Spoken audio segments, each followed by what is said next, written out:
Assalamualaikum warahmatullahi wabarakatuh. Selamat siang anak-anak 10G. Oke, kali ini kita akan melanjutkan pembelajaran yang kemarin ya.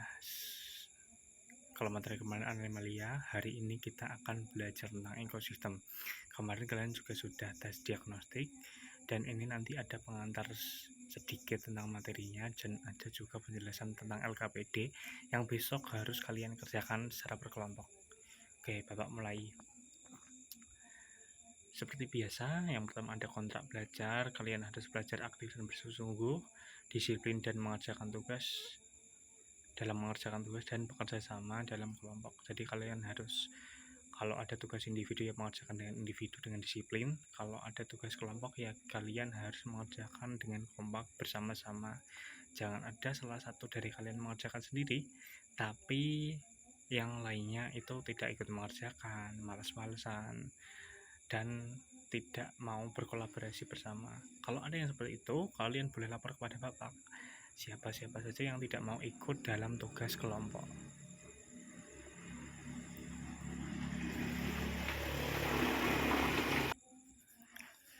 Selanjutnya adalah memberikan kesempatan teman bicara yang lain menyimak dan menanggapi. Jadi kalau ngomong itu gantian, jangan sampai kita yang sini ngomong, yang sana ngomong, dan semuanya menjadi ramai sekali dan tidak kondusif. Harus gantian dan menghargai yang sedang berbicara, baik Bapak Ibu yang berbicara ataupun teman kalian. Yang ketiga, yang selanjutnya, berani menerima saran, opini, atau kritik yang membangun. Jadi kalau ada masukan, ada kritik, ada saran, itu kita harus menghargai dan meresponnya dengan positif, menganggapnya itu sesuatu yang membangun untuk kita. Kita tidak boleh menganggap itu sebagai hal-hal yang komentar negatif, tapi kita harus memandangnya secara positif. Yang terakhir, tidak boleh ada bullying dan kalimat cara. Tidak boleh saya membuli jika ada salah satu teman yang mungkin melakukan kesalahan atau melakukan tindakan yang kurang sesuai, kurang tepat ya. Dan juga tidak boleh ada kalimat cara yang menyinggung agama, ras, etnis, daerah, atau identitas yang bersifat sensitif dari kalian. Selanjutnya ada tujuan pembelajaran. Nah, jadi dalam pembelajaran kali ini apa sih yang harus kita lakukan, atau apa sih yang tujuan kita yang akan kita capai gitu ya. Yang pertama, peserta didik mampu mengidentifikasi berbagai komponen penyusun ekosistem. Nah, ekosistem itu ada komponen apa aja. Kalian tuh mampu mengidentifikasi. Jadi tidak sekedar tahu ya, mampu menyebutkan, tahu itu perannya apa, fungsi dan manfaatnya itu apa gitu. Nah, yang kedua adalah peserta didik mampu menjelaskan macam-macam tipe interaksi antar komponen biotik. Nah, jadi dalam satu ekosistem itu kan ada beberapa kelompok hewan ya, atau organisme maupun tumbuhan juga. Nah, itu yang saling berinteraksi. Kita harus mengetahui itu apa aja contoh-contohnya. Yang ketiga, peserta didik mampu memahami permasalahan di ekosistem sekitar. Nah, jadi kalau kita kan seperti makhluk hidup lainnya ya, hidup itu ada lingkungannya, atau kita butuh tempat gitu ya. Jadi permasalahan yang muncul di lingkungan kita itu pasti ada, tergantung kita itu peka atau tidak. Kalau kita peka, pasti kita akan menemukan sesuatu yang bermasalah atau yang kurang nyaman, karena memang faktanya banyak sekali permasalahan yang ada di lingkungan. Nah, kita harus memahami permasalahan tersebut. Dan yang terakhir, peserta didik mampu menyusun proyek konservasi ekosistem sekitar. Jadi berdasarkan permasalahan tadi ya, itu kita harus mampu mencari solusinya itu gimana, atau membuat upaya konservasi pelestarian. Jadi lingkungan itu harus dilestarikan, harus dirawat. Nah, usaha kita apa? Nanti ada proyek yang akan kita lakukan.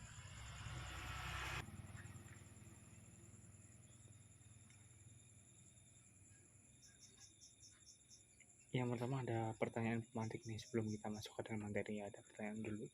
Kira-kira pernah kalian melihat kolam ikan? Nah, pasti dari semuanya udah pernah lah, pastilah kolam ikan ya. Kira-kira apa saja komponen yang ada di dalam kolam? Di kolam itu tuh ada apa aja? Kalian bisa sebutin apa aja yang ada di dalam kolam? Nah, apa yang terjadi jika air kolam tidak ditambah dengan baik.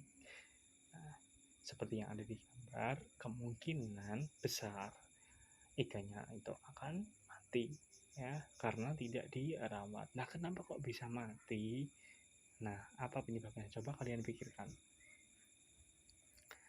Karena ada ketidakstabilan dalam ekosistem di kolam itu yang harusnya tuh dirawat, dijaga gitu kan, bisa lestari, itu bisa tidak stabil dan akan menimbulkan kematian bagi penghuni ekosistemnya. Nah, langsung yang pertama kita masuk, apa sih ekosistem itu? Kalau secara bahasa ya, secara bahasa ditelaah dari asal katanya berasal dari kata oikos dan logos. Kalau oikos itu berarti rumah atau tempat tinggal ya, itu bahasa Yunani, dari Yunani. Dan logos itu artinya ilmu atau pengetahuan. Jadi ekosistem adalah sebuah hubungan timbal balik yang kompleks ya. Kompleks artinya lengkap antara makhluk hidup dan lingkungannya. Jadi ini komponen yang kompleks ya, hubungan timbal balik yang kompleks antara makhluk hidup dan lingkungannya. Keseimbangan ekosistem akan terbentuk jika komponen dalam ekosistem terjadi interaksi, saling membutuhkan dan saling memberikan apa yang menjadi kebutuhannya. Itu adalah definisi dari ekosistem. Nah, 3 komponen dalam ekosistem yaitu komponen biotik, abiotik, dan interaksi antar keduanya. Ya, jadi ada komponen abiotik yang tidak hidup, itu artinya hidup, biotik itu artinya hidup, ya komponen yang hidup dan interaksinya. Jadi karena dalam satu tempat, dalam satu lingkungan itu pasti mereka akan membentuk interaksi ya, seperti itu ya. Selanjutnya ada komponen biotik. Nah, kira-kira apa aja nih komponen biotik? Ada 4 di sini ya. Yang pertama produsen, konsumen, decomposer, dan detritivor.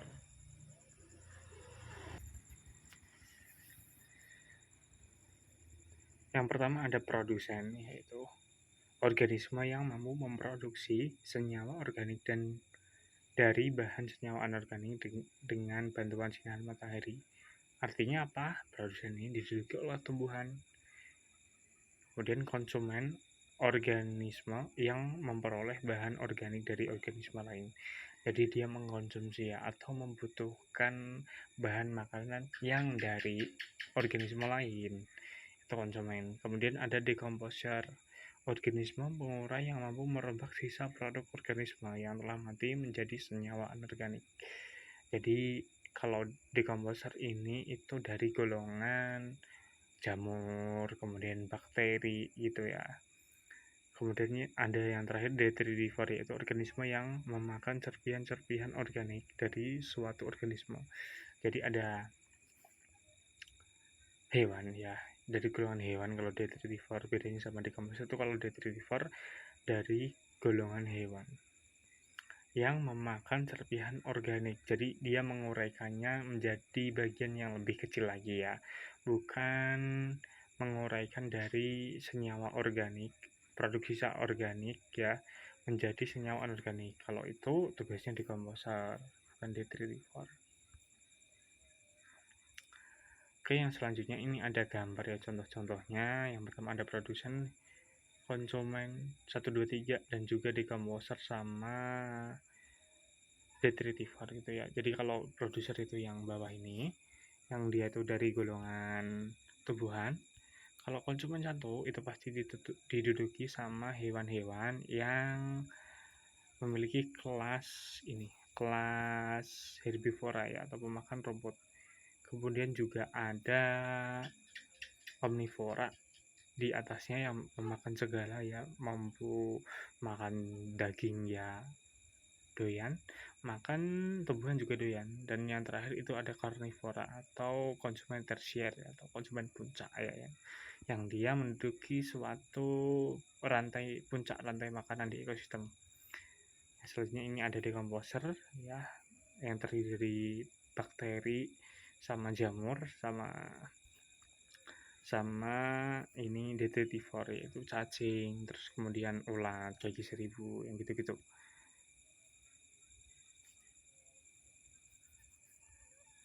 Sebentar, nanti kita lihat video di sebelah ini. Sebenarnya ini ada linknya.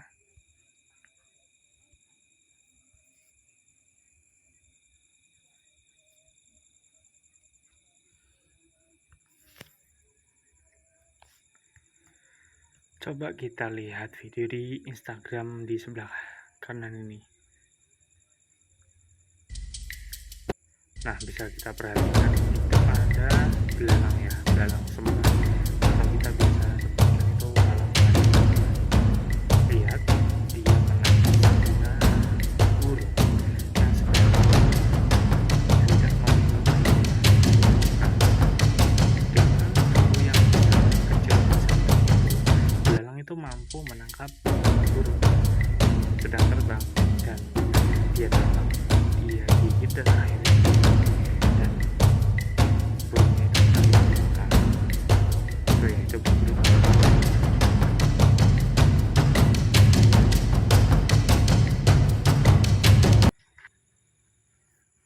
Nah, itu tadi videonya yang bisa kita lihat sendiri. Kalau belalang itu karnivora, makanya belalang tuh ada di sini ya. Belalang sembah tuh ada di sini. Jadi dia bukan makan daun, tapi dia makan daging ya, atau karnivora gitu. Oke, selanjutnya ada komponen biotik, itu ada dua jenisnya ya. Ada autotrof dan heterotrof. Asal katanya ada auto, ada hetero. Auto itu berarti otomatis bisa memproduksi makanannya sendiri. Nah, kalau ibu kita atau seorang chef itu kan bisa membuat makanannya sendiri ya. Apakah itu disebut autotrof? Ya tentu tidak, karena ibu kita ataupun chef ya ataupun koki itu ya kan sama aja mengumpulkan bahan-bahan makanan toh. Nah, kalau seperti itu namanya itu heterotrof. Jadi membutuhkan senyawa organik dari makhluk hidup lain. Kalau heterotrof itu contohnya manusia, hewan, dan semuanya yang bersifat atau menduduki tingkat rantai makanan sebagai konsumen. Kalau autotrof itu ditempati dari tumbuhannya. Jadi autotrof itu ada golongan yang makhluk hidup yang dapat bereproduksi, mensintesis, atau menyediakan makanan sendiri. Dalam ekosistem berperan sebagai produsen, contohnya adalah tumbuhan hijau. Heterotrof adalah makhluk hidup yang memanfaatkan senyawa organik dari makhluk hidup lain atau berperan sebagai konsumen. Contohnya adalah hewan. Selanjutnya ada komponen abiotik ya, komponen fisik dan kimiawi penyusun ekosistem yang tergolong benda tak hidup. Contohnya adalah tanah, air, kelembapan, suhu iklim, dan cahaya matahari. Ya, ada udara, ada salinity ya. Salinity itu kadar garam yang ada di air, kemudian tanah, temperatur, intensitas cahaya, air, mineral, pH, ataupun kelembapan ya, humidity. Gitu. Untuk penjelasannya kali ini sampai sekian dulu. Besok kita lanjutkan lagi secara PTM ya, pertemuan tatap muka. Selanjutnya ada penjelasan tentang pekerjaan LKPD untuk kalian. Terima kasih.